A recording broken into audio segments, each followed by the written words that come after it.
Welcome to the old library, owned and maintained by the trustees of the Newcastle Common.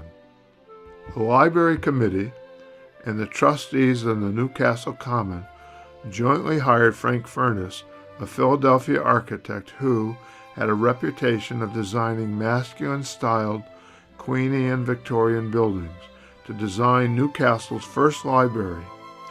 It was designed at precisely the same time that Furness was building the University of Pennsylvania Library and includes many of the same features but on a smaller scale.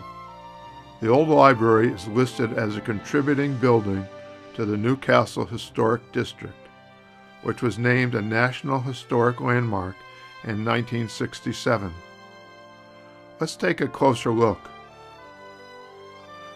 The brick building is a half octagonal set on a stone foundation half above ground.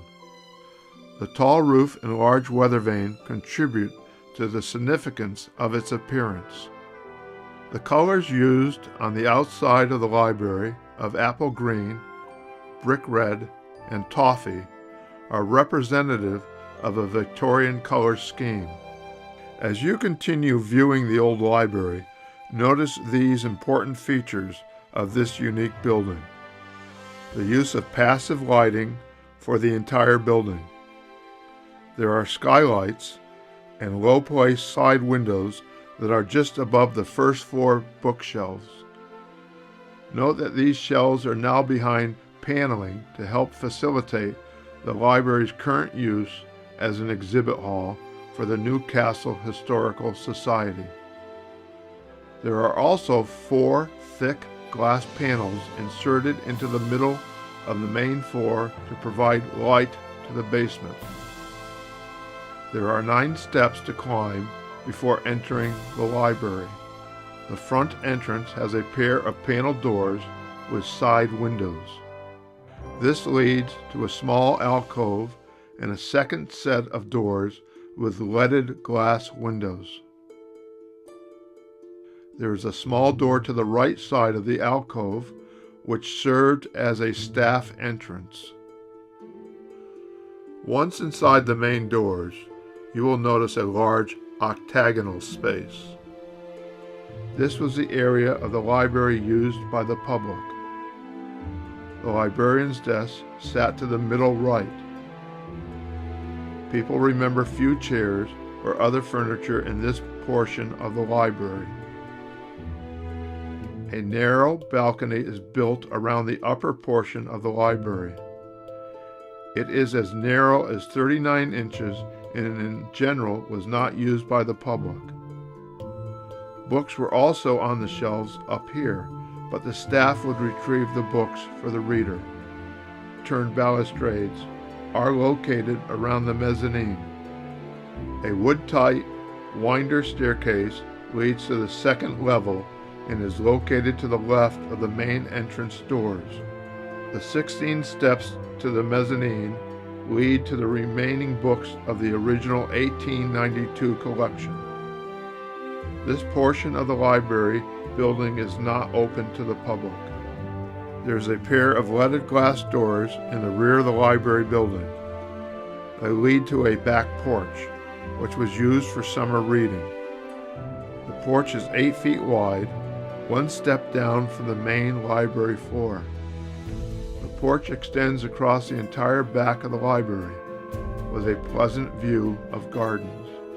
Off the porch, there are 8 steps down, which lead to the garden area.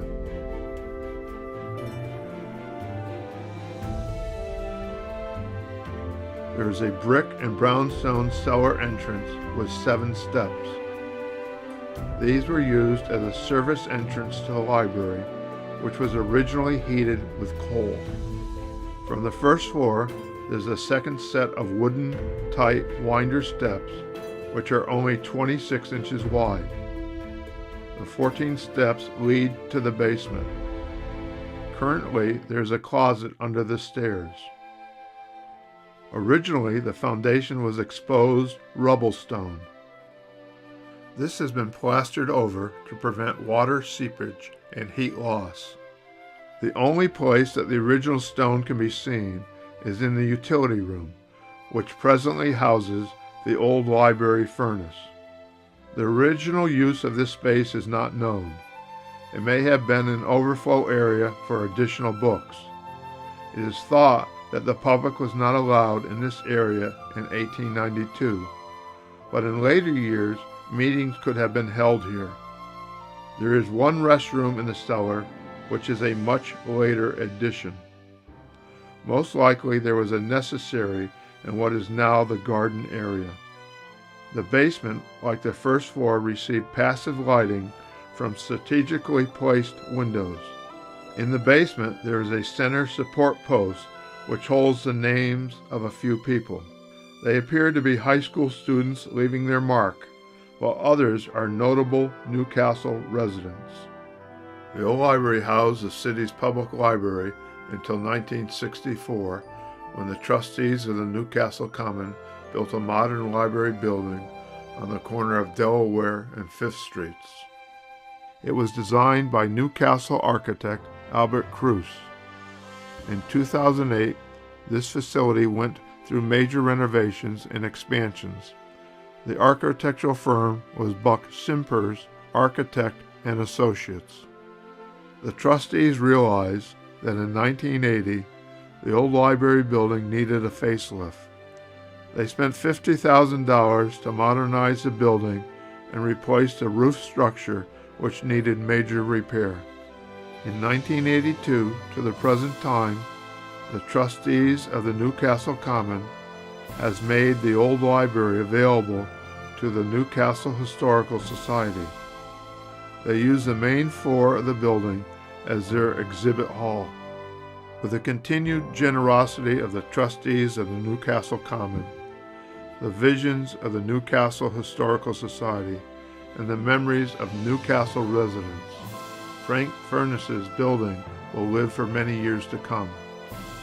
We would like to thank the following people who have supported the making of this video. Their kindness, time, and memories have allowed us to see the many lives and proud moments of the old library.